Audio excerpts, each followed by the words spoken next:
د 1.3 میلیارد افغانیو په ارزښت د ترانسپورتي تمدن نوې دروازه د ارغندې ترمینل.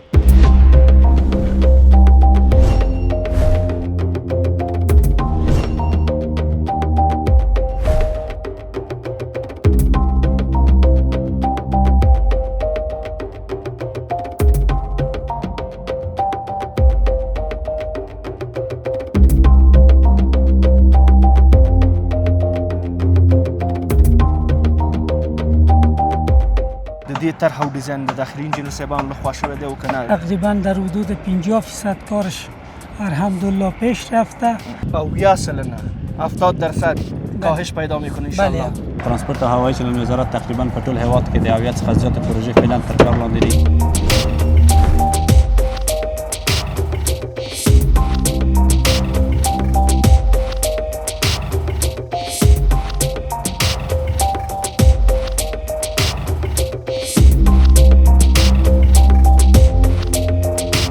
کارونه مو څنګه روان دي؟ څو فیصده کارونه مخته تللي؟ د مثال جاری انشاءالله تا آخر سال تکمیل میگردد. کیفیت د کنترول برخه مو څنګه روانه ده؟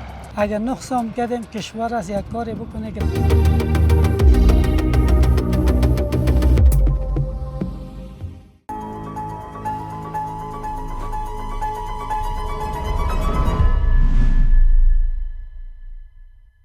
د بخونکي او مهربان آزاد په سپېڅل نامه د یاد درنو لیدونکو سلامونه. هیله ده چې روغ او جوړ اوسئ.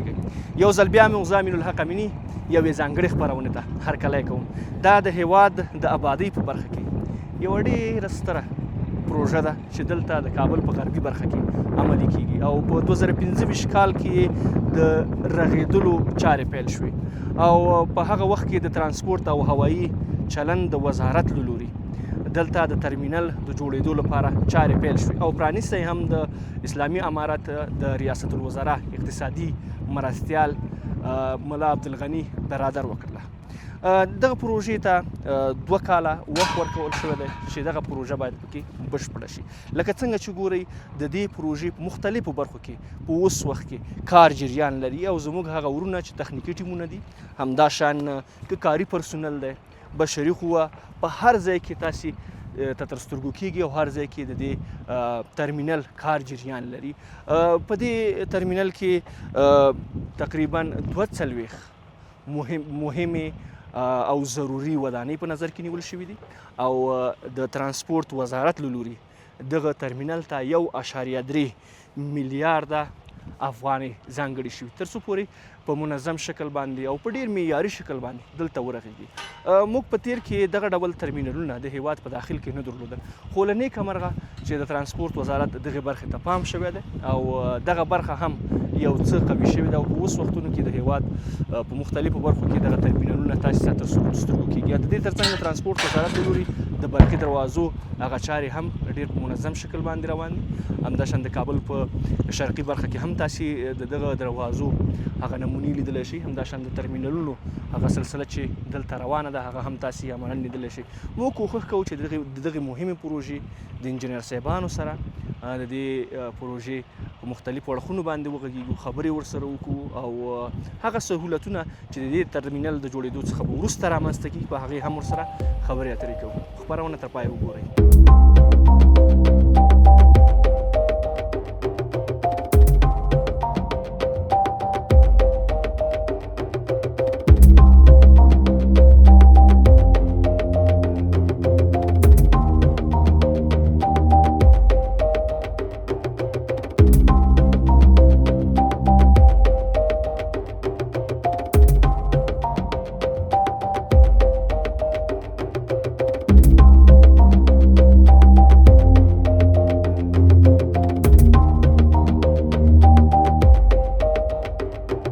درنو لیدونکو بیا هم ستړي مه شئ.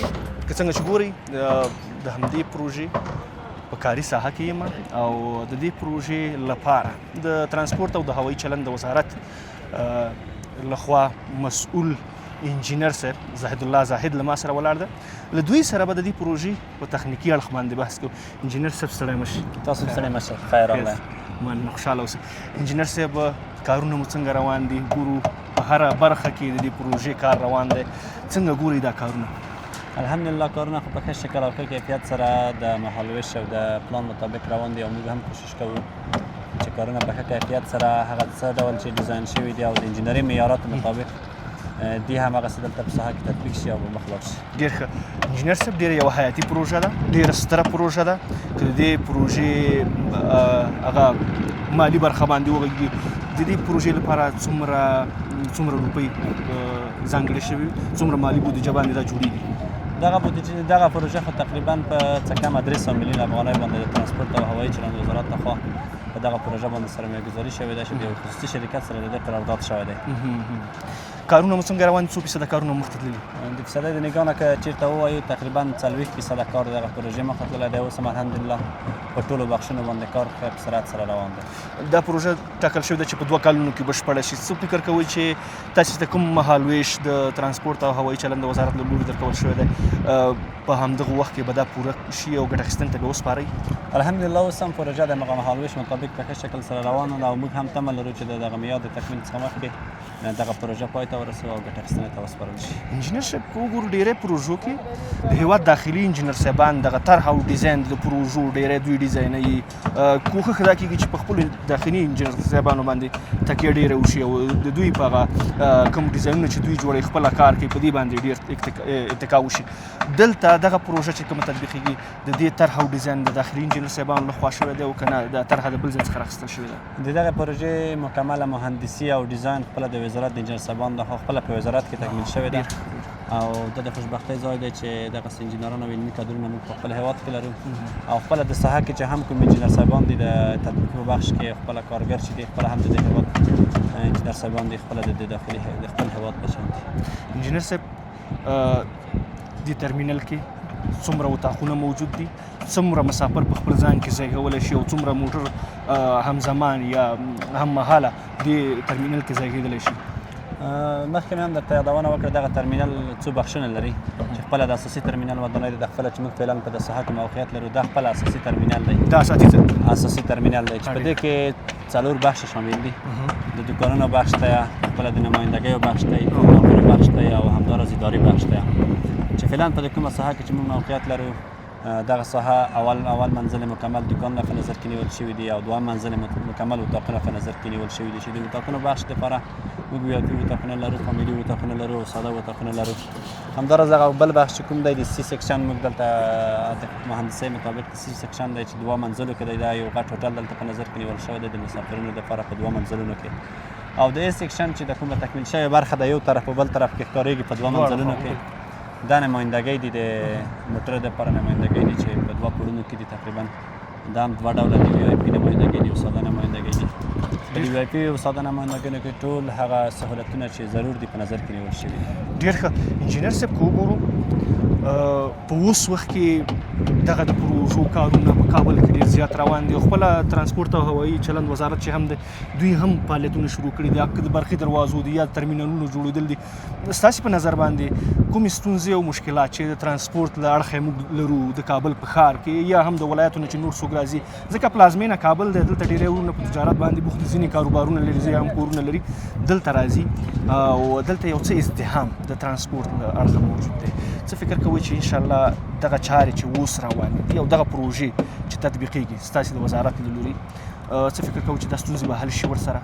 د دغه پروژې د تطبیق یو هدف هم همدا دی چې د ترانسپورت او هوایي چلند وزارت تقریبا په ټول هېواد کې د 70 څخه زیاتې پروژې فعلا تر کار لاندې دي.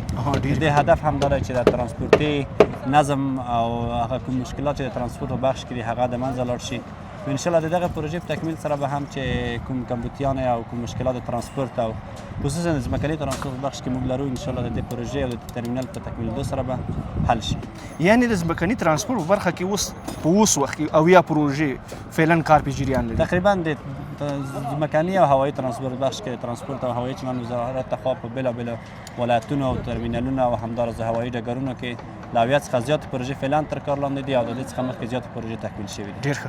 په اوس وخت کې نو ډېری تمرکز هم په دې ترمینلونو باندې دی. فکر کوم چې دغه برقي دروازې دي په دې برخه باندې هم تمرکز شته دی. نو مخکې د دې نه د ترانسپورت ترمینلونو بخش کې دومره کار نه و شوی، هغه هم په تیته پراکنده ډول باندې کم کارونه شوي. نو اوس د ترانسپورت او هوایي چلند وزارت لخوا همدا تصمیم نیولی دی چې تر څو نړیوال سیستم ته موږ دغه خپل ترانسپورت او خپل ځمکنی ترانسپورت هغې ته واړو نو په هغې خاطر باندې دغه څه شیان چې کوم دي دا ورته ضرور دي. ډېر ښه انجینر صاحب په اوس وخت کې دغه پخوانی کوم سیستم چې موږ چې کلاسیک سیستم ورته وایو ترمینلونو لکه اوس چې موږ په کمپنۍ کې لرو په کابل کې ډېرې دغسې ترمینلونه شته شمالي ولایتونو ته هم دغسې ترمینلونه شته دی څه فکر کوئ دغه سیستماتیک سیستم چې داسې اوس په نړیواله کچه باندې کوم کار روان دی څومره تغییرات راوستلی شي هغه ستونزې چې اوس فعلا موږ وینو د کابل په ښار کې د کمپنۍ په ښار کې هغه ازدحام دی ځینې هم د بلیټونو یا ټکټونو له امله مسافر مشکلاتو سره مخ څه فکر کوئ چې له هغه څخه به زیات تغییرات رامنځته شي ټوله برخه به الکترونیکي برخې ته واوړي او که څنګه موږ کوشش کوو الحمدلله د دې هدف هم لرو ځکه مخکې دونه دغه بعضې ترمینلونه او هډې چې وي د کار په داخل کې وي چې د کار د بریبار او د دې سبب هم شوی وي نو اوس دغه د ښار څخه څه ناڅه راوتلي دي یو خو به د خلکو دپاره د کار د زمینه د مساعدولو سبب شي او بل به دغه ترانسپورتي نظم یو څه ناڅه به منظم شي او خپله هم کوشش کوو انشاءالله چې نور هم په دغه بخش باندې د ترانسپورت او هوایي چلند وزارت سرمایه‌ګذاري وکړي تر څو یو ښه موډرن او یو ښه په ښه ډول سره هغه خدمات چې ضرور دي ترمینلونو کې رامنځته کړي. انجینر صاحب پر مختلف سیستمونو سره زموږ هیوادوال ډېری ناشنا دي البته که د سیستم الکترونیکي کېدل کې وګورو د دې برخې سره ډېر ناشنا دي د دې ترمینل کې دغه برخه په نظر کې نیول شوې ده الحمدلله ټول هغه سهولتونه چې د ترمینل لپاره ضرور دي په هر بخش چې کوم دي هغه که د مسافرینو لپاره دي که د ډریورانو لپاره دي که د مېلمنو لپاره دي خاص مېلمنو لپاره دي په دغه ترمینل کې په نظر کې نیول شوي دي او الحمدلله په ټولو ترمینلونو کې چې فعلا تر کار لاندې دي هرات کې او کابل کې قندار کې همداراز مزار کې په ټولو کې همدغه سیستمونه انشاءالله نور هم کوشش کوو چې په ښه شکل سره دغه پروژې تطبیق شي. انجینر صاحب د کار یا د رغنیزې چارې چې کومې روانې دي د دې د څار او د کیفیت د کنټرول برخه هم څنګه روانه ده؟ د ترانسپورت او هوایي چلند وزارت لخوا په هره پروژه کې چې کومه د شخصي شرکتونو او یا د شخصي سرمایه‌ګذارانو لخوا تطبیق کیږي په دایم ډول یو مراقبت کوونکی او نظارت کوونکی انجینر هلته موجود وي په روزمره ډول د ټولو فعالیتونو څخه څارنه کوي او د کار د ښه کیفیت په خاطر باندې منظم هدایات او خپل لارښوونې د تراویحي شرکت سره شریکوي.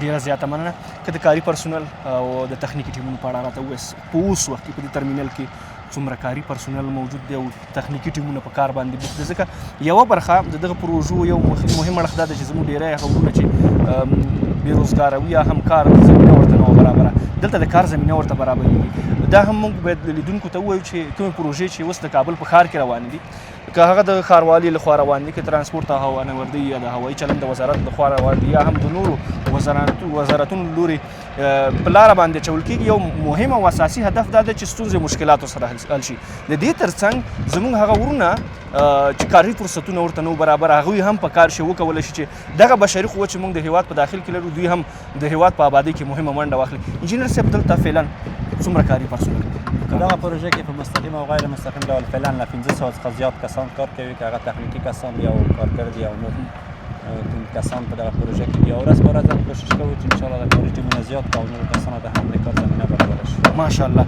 او که چېرته له خیره ګټې د اخیستنې ته سپارل کېږي له هغې وروسته به هم دومره که تعداد کې به تغییر راځي نو ځکه دلته خو ډېر بخشونه په نظر کې نیول شوي دي کله دوکانونه دي او نور اتاقونه دي چې انشاءالله د دغه پروژې په تکمیل سره به زیاتو کسانو ته د کار زمینه برابره شي داخل د ترمینل کې. ډېر ښه یوه زیربنایي پروژه ده یو داسې پروژه ده چې د پلازمینې کابل په شمول شاید په ډېری ولایتونو کې د دغه ډول پروژې سارې ونه لیدل شي. د کابل په زړه کې د برکي پروژه چې د ښاروالۍ له لوري په لاره باندې اچول شوې ده له هغې وروسته دغه ډېره ستره پروژه ده چې شاید ډېر زیاته دوم درجه کې بودیجه دوی ته ځانګړې شوي او تر اوسه پورې کومې چارې چې دلته روانې دي درانو لیدونکو تاسې کتلی شئ په هره برخه کې د دې ترمینل کار روان دی. انجینر صاحبان مراقبتي ټیمونه انجینر صاحبان تخنیکي ټیمونه همداشان کاري پرسونل خپل کارونه ډېر په منظم شکل باندې مخ ته وړي او چېرته چې زه ولاړ یم دلته تاسې کتلی شئ چې فعلا هم دغلته د سیمتاوۍ دغه چارې پای ته رسېدلې دي او انشاءالله چې کانکریټ بیا هم اچول کېږي او له خیره سره له دې څخه به وروسته هغه نورې برخې چې دي هغه باندې کار پیلېږي. انجینر صاحب وروستی پیغام مو راخلو او هغه څه چې له موږ څخه پاتې وي او موږ یادونه نه وي کړي او په دې ترمینل کې موجود دي که د هغه لیدونکو ته یادونه وکړي او په وروستیو کې یا پیغام وکړي. زه مننه تاسو د راتلو څخه چې دغه پروژو څخه وخت په وخت تاسو لیدنه کوئ او د دغه پروژو یو عکس تاسو هیوادوالو ته رسوئ انشاءالله موږ هم کوشش کوو تر څو دغه پروژه په ښه کیفیت سره او په هغه ډول چې د انجینري معیارونو مطابق ده په ښه شکل سره ترسره کړو انشاءالله چې دغه پروژې په تکمیل سره به ډېری هیوادوالو ته د کار زمینه برابره سي او هغه ستونزې چې د ترانسپورت او هوایي چلند په برخه کې موجودې دي خصوصا د ځمکني ترانسپورت په برخه کې د دغه پروژې په تکمیل سره به انشاءالله تر ډېره حده کمې شي. ډېر زیاته مننه خوښ اوسئ. الله مو آباد لره. ډېره مننه درنو لیدونکو. انجینر صاحب زاهد الله زاهد خبرې تاسې واورېدلې. دوی د ترانسپورت او هوایي چلند د وزارت له لوري دلته په دې پروژه کې مسؤلیت پر غاړه لري. دلته راځي نظارت کوي او د ټولې پروژې هغه څارنه د دوی په غاړه ده.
درنو لیدونکو یو ځل بیا هم ښه راغلی ستړي مه شئ. لکه څنګه چې ګورئ زه دلته نن د دې سترې پروژې په کاري ساحه کې یم. تاسې کتلی شئ ډېری ورونه فعلا هم دلته په دې پروژه کې په کار باندې بوخت دي او د دې پروژې کار ډېر په چټکۍ سره روان دی. یو خو دا ده چې د دغه پروژې هغه اهموالی یا مهموالی دی او بله دا ده چې ځینې ستونزې او مشکلات د ترانسپورت له اړخه موږ درلودل او هیله هم همدا ده چې ژر تر ژره دغه پروژه پای ته ورسیږي او له خیره سره ګټه اخیستنې ته وسپارل شي او زموږ هغه ورونه چې د جنوبي ولایتونو او لویدیځو ولایتونو نه راځي کابل ته هغوی وکولی شي چې په راحتۍ سره او په ډاډه زړه سره خپلې ستونزې او مشکلات رفع کړلی شي او وکولی شي چې دغه ترمینل څخه په ښه شکل باندې ګټه واخلي. د دې پروژې د دې ترمینل مسؤل انجینر صاحب له ما سره په څنګ کې ولاړ دی. کوښښ کومه چې د انجینر صاحب له خولې ډېری معلومات تاسې ته وړاندې کړو. سلام علیکم انجینر صاحب. علیکم سلام. خوب هستید؟ صحتان خوب است؟ قربانتان. میشه اول برای بیننده های ما خودتان معرفی کنید؟ سمیع الله بابایی مسئول پروژه ترمینال ارغنده هستم. در خدمتتان. قربانتان زنده باشین. انجینر صاحب در اول اگر درباره همین ترمینال یک معلومات عمومی برای ما بدین. تشکر. زنده باشم. طوری که شما و ملت عزیز و ما در جریان است ترمینال ارغنده حدوداً 1 سال میشه کارش شروع شده است. تقریبا در حدود 50% کارش الحمدلله پیش رفته. دیگه 50% کار از این باقی مانده از این دمی سال جاری انشاءالله تا آخر سال تکمیل میگردد انشاءالله. ډېر ښه. انجینر صاحب د دغه ترمینل یا درباره ترمینل گپ بزنیم. همین افتتاحیه‌اش و آغاز کارش توسط مولا برادر اخون معاون اقتصادی ریاست الوزراء توسط ما کار آغاز شد. درباره اهمیت این ترمینل اگر برای ما بگویید که چقدر مهم بود این ترمینل در غرب کابل؟ دیگه نیاز بر گفتن هم نیست. همه هموطنان ما میفهمند که یک جای یک پروژه ملی که جور میشه و قابل امنیت است و 100% محل اون منطقه دارای امنیت کامل میشه و سهولت برای ترانسپورت کشور ایجاد میکنه. توسط کیها جور میشه؟ توسط کی تمویل میشه و شرکتی که فعلا اینجا کار داره کیا هستن و درباره همون تیمای تکنیکی اگه برای ما بگید؟ شرکت ساختمانی اریرود کارش پیش میبره که خودمان کارمندش هستیم و پروژه ترانسپورت است، وزارت ترانسپورت دیگه کارم جریان داره. در چند جریب زمین ساخته میشه و چقدر تاسیسات مهم خواهد داشته؟ حدوداً 960 جریب زمین است و دارای 27 فارچه است تقریبا. و چند ساختمانی همین ساختمانی که فعلا ما خودت هستیم زیربنای از اینکه تعمیر اصلی ترمینال همیست 21,000 متر مربع است. در 2 منزل بخش‌های مختلف داره، تجاری و اداری و همه امکانات داخلش گرفته شده دیگه. در مسجد شریف است، تعمیر حمام است و تعمیر خوابگاه برای دریوراست، برای استراحتشون. رستوران است که شما مشاهده میکنید. اول درباره ترمینال اگه گپ بزنیم، باز درباره چیزم موضوعات تکنیکی هم انشالله گپ خواهد زدیم. اگر برای ما بگوین که قبلا یک چند تا مشکلی داشتیم در غرب کابل، ما مشکل داشتیم از نظر اگر بگوییم که ترانسپورت و مثلا ترافیک و این چیزا مشکل داشتیم. این ترمینال که ساخته شود انشالله با بهره برداری سپرده شود، همین موضوعات انشالله حل خواهد شد. انشالله ما را برتان قل بدیم که ترمینال انشالله که سال جاری تا آخر سال تکمیل میشه و مشکل ترانسپورتی در غرب کابل انشالله از 100% و 30% میرسه. یعنی 70 سلنه 70% کاهش پیدا میکنه انشالله. بله. ما موتورهای مسافربری هم داریم و موتورهایی است که مثلا باربری هستند و مسافربری هم زیاد است. موتور خرد است، کلان است. برای همه موتورهای سهولت در نظر گرفته شده یا فقط موتورهایی که خرد هستند یا مسافربری هستند؟ نه، برای سه قسم موتور است. موتورهای سرویزهای 580 است که فعلا در کمپنی هستند، اونا اینجا انتقال میکنن. دیگه موتورهای خرد است که از کمپنی استفاده میشن و ولایت های مختلف، اونا هم اینجا انتقال میشه که پایین این مسجد جای بر از اونها جور کرده. دیگه موتورهای باربری است که او البته یک قسمتش فعلا در اینجا جا به جا میشه، در اون قسمت انگرا پارکین است که همونجا استارت میکنن و موادایی که از دیگه ولایت ها میایجا همینجا تخلیه میشه و در موتورهای خود به شهر کابل انتقال میشه. یعنی بعد از اینکه انشالله این ترمینال خلاص شوه و به بهره برداری سپرده شوه و وطندارای ما بیاید از اینجا یا از این ترمینال استفاده کنه، دیگه عده‌ای که ما در کمپانی داریم او از بین خواهد رفت. 100% انشالله هم یک چیز میشه و شهر هم خلوت میشه. این یک سهولت است بر تمام ملت. در باید این موضوع را جدی تعقیب کنیم. در آینده که افتتاح میشه با توجه ترانسپورت باشه که کسی دیگر از اونجا نمانه که مثلا موتور خرد یا موتور بزرگ بتانه مخفی یا واضح‌تر بگویم پتکی بار بزنن به ولایت ها، با جلوی از را بگیرن.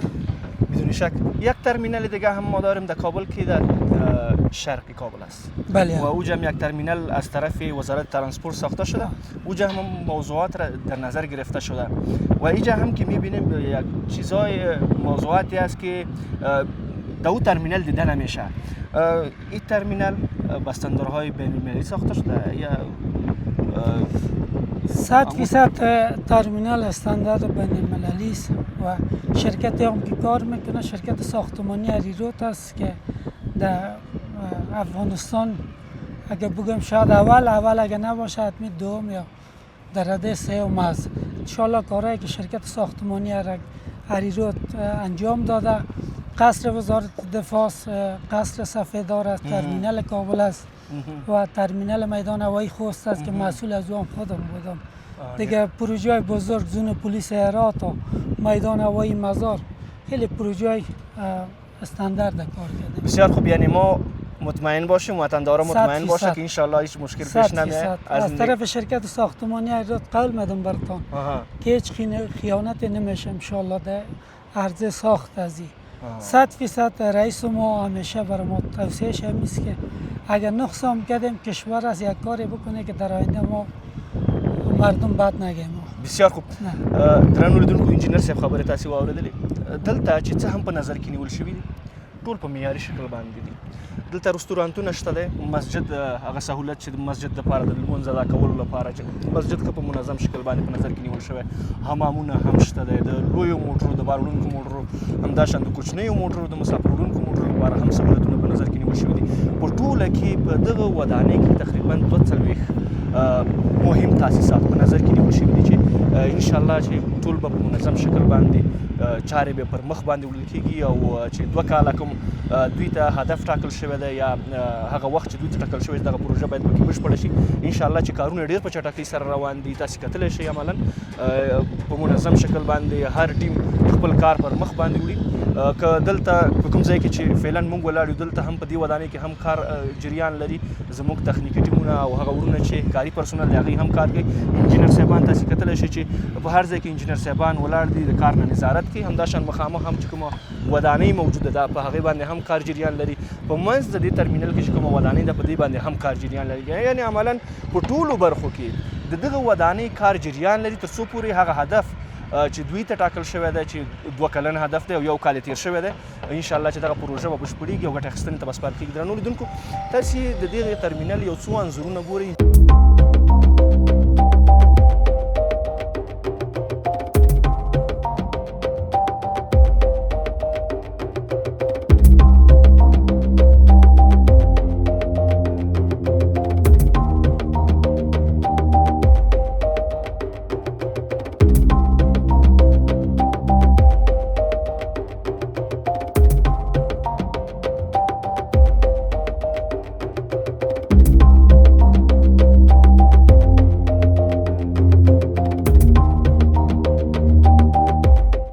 واقعیت کې وګورو د هیواد په داخل کې چې کومې پروژې هم روانې دي که هغه د پلونو په برخه کې ده هغه که د ترمینلونو په برخه کې ده که د برقي دروازو په برخه کې ده که نور ساختماني چارې دي یا هم د شهرکونو یا د ښارګوټو د جوړولو په برخه کې ده هر څه ډېر په معیاري شکل باندې دلته په نظر کې نیول کېږي. همیشه څار موجود دی د موادو کیفیت کتل کېږي جلا جلا او بیا له هغه څخه وروسته دلته استفاده کېږي. کاري پرسونل ډېر په هوډ او عزم سره خپل کارونه پر مخ باندې وړي. همداشان انجینر صاحبان هغه مسؤلیت چې ورته سپارل شوی دی هغوی راځي خپل مسؤلیت په ښه شکل باندې ادا کوي او هغه کاري ساعتونو څخه هم زیات ځینې وختونه کار دوی ترسره کوي. که د برقي په پروژه کې وګورو هلته زموږ ډیری هغه ورونه چې تخنیکي ټیمونه دي هغوی نه شپه او ورځ کار کوي. 2 شفټه کار هلته روان دي تر څو پورې هغه پروژه په منظم شکل باندې بشپړه شي او ګټه اخیستنې ته وسپارل شي. که تاسې دلته وګورئ په دې پروژه کې دلته د دې پروژې په هره برخه کې چې په څو پازه باندې ویشل شوې کومه ودانۍ کې چې زه ولاړ یم دلته هم زموږ کاري پرسونل هغه ورونه چې دلته کار کوي دوی هم مصروف دي. انجینر صاحبان هم ورسره ولاړ دي هر کار څخه نظارت کوي. مخامخ چې کومه ودانۍ هم موجوده ده د هغې په برخه کې هم کار روان دی چې هغې بله برخه ده. لاندې که تاسې وګورئ دلته هم زموږ ورونه په کار باندې بوخت دي. مخامخ بله ودانۍ ده په هغې کې هم کار باندې زموږ ورونه بوخت دي. مخامخ چې کوم مسجد زما شاته تاسې ګورئ په دې مسجد باندې هم ډېر په شدت سره کار روان دی. په څنګ کې تاسې کتلی شئ چې هلته دغه د ګاردانو برخه ده یا د ساتونکو برخه ده ساتونکو لپاره ودانۍ جوړېږي په هغې باندې هم مهاله کار روان دی.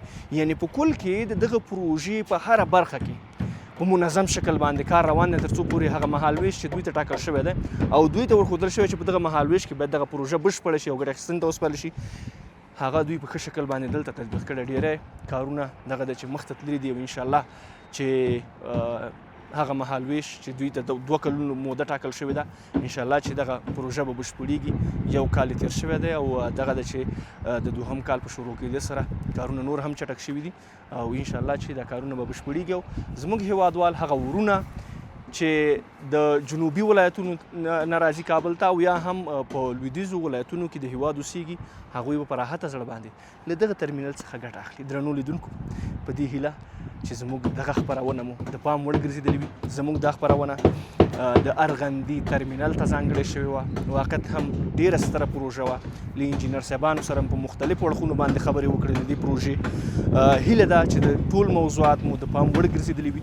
تر بلې هغې چې زامن الحق امیني ستاسې په درانه چوپړ کې حاضرېږم. الله مو مل شه.